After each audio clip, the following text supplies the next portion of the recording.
কেমন হতো যদি আমরা কোনো এক্সপেন্সিভ জিনিস ছাড়াই অ্যাস্থেটিক রুম ডেকোর বানাতে পারতাম। তো আজকে আমরা এমনই 4টা DIY করব, যার মধ্যে ফার্স্ট DIY হলো ফ্লাওয়ার ভাস। আর এগুলো হলো আমাদের ইন্সপিরেশন। ফ্লাওয়ার ভাস বানাতে আমাদের লাগবে কারমিনার প্যাকেট। আসলে আমি আর কোনো প্যাকেট পাইনি, তাই এটাই নিতে হলো। ফার্স্ট এটাকে কেটে আমি 4 কোনা করে নিয়েছি। এখন আমি কিছু পেপার স্টিক বানাবো, যেন এটা রেফারেন্স পিকচারের মতো হয়। তো আমি এখানে অনেকগুলোই বানিয়ে নিয়েছি। এগুলো প্যাকেটের সাইজে কেটে নেব। এরপর আমি প্যাকেটে গ্লু লাগাবো। যেহেতু আমরা অলস, এই জন্য আমরা রং না করে সাদা কাগজ লাগাবো।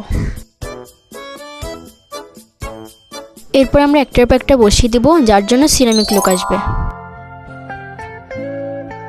যেহেতু এখানে আমি লেখা কাগজ ব্যবহার করছি, এই জন্য আমি সাদা রং দিয়ে কলমের কালিগুলো ঢেকে দিচ্ছি।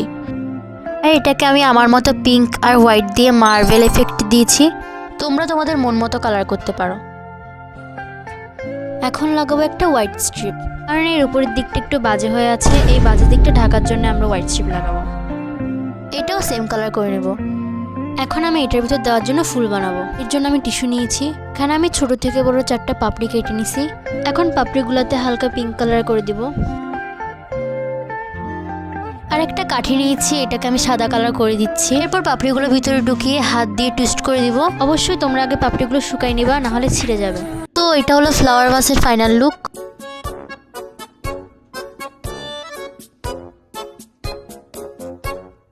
এরপর আমরা বানাবো ফ্লাওয়ার শোপিস, যেটা দেখতে রেফারেন্স পিকচারগুলোর মতো হবে। আমি প্রথমে একটা কোকাকোলার বোতল থেকে 2টা অংশ কেটে নিয়েছি।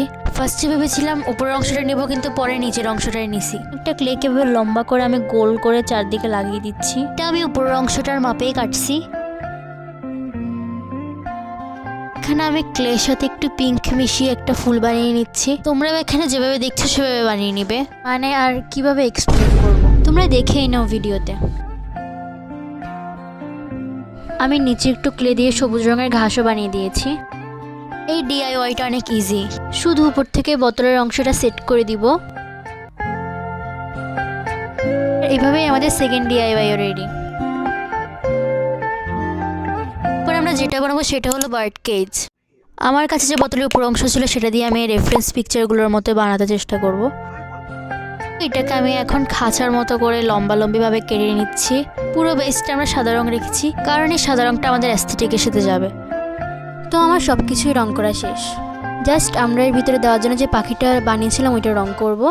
চোখ দেওয়ার পর কেন জানি এটা মাছের মতো লাগতেছে। এবার পাখিটাকে ক্লে দিয়ে ঢাকনার মধ্যে লাগিয়ে দিচ্ছি। এখন আমরা এটা সেট করে দিলে ভিতর থেকে মাছের মতো দেখতে পাখিটা দেখা যাবে। এখানে আমার সাথে বড় ঝামেলাটা হয়ে গিয়েছিল। কোনো মতে আমি খাঁচাটা বসাতে পারতেছিলাম না। পরে কোনো রকম করে আমি খাঁচাটা বসিয়ে দিয়েছি। এভাবেই তৈরি হয়ে গেলো আমাদের থার্ড DIY। এরপর আমরা যেটা বানাবো সেটা হলো মিফি ল্যাম্প। তোমরা এরকম ল্যাম্পগুলো তো অবশ্যই দেখেছো।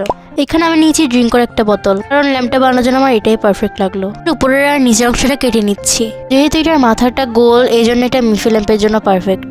তো এটার কান বানানোর জন্য আমি বোতলের উপর অংশটা নিয়ে মাঝখানে এভাবে কেটেছি।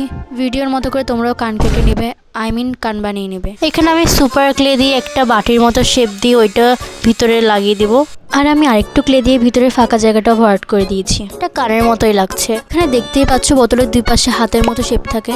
এখানে আমরা ক্লে দিয়ে হাত বানিয়ে দিব, সাথে ক্লে দিয়ে পাও বানিয়ে দিয়েছি।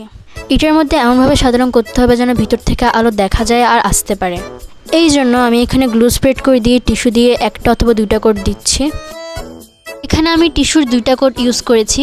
তোমরা চাইলে 3 অথবা 4টা কোট ইউজ করতে পারো। এখন আমরা মিফি ল্যাম্পের চোখ আর মুখও বানিয়ে দিচ্ছি। সাথে আমার কাছে একটা ফেয়ার লাইটও ছিল, তো আমি ওইটাও এখানে লাগিয়েছি। যেহেতু এটা 0 বাজেটের চ্যালেঞ্জ, এই জন্য তোমরা চাইলে ফেয়ার লাইট নাও দিতে পারো, এটা এমনিই ভালো লাগবে। আর এটা হলো আমাদের মিফি ল্যাম্পের ফাইনাল লুক। আমার পার্সোনালি এটা অনেক কিউট লেগেছে। তোমরা চাইলে এর নিচে ফ্ল্যাশ লাইট জ্বালিয়েও রাখতে পারো। তো আজকের এই 4টি DIY এর মধ্যে তোমাদের কোনটা সবচেয়ে বেশি ভালো লাগছে কমেন্টে জানিও।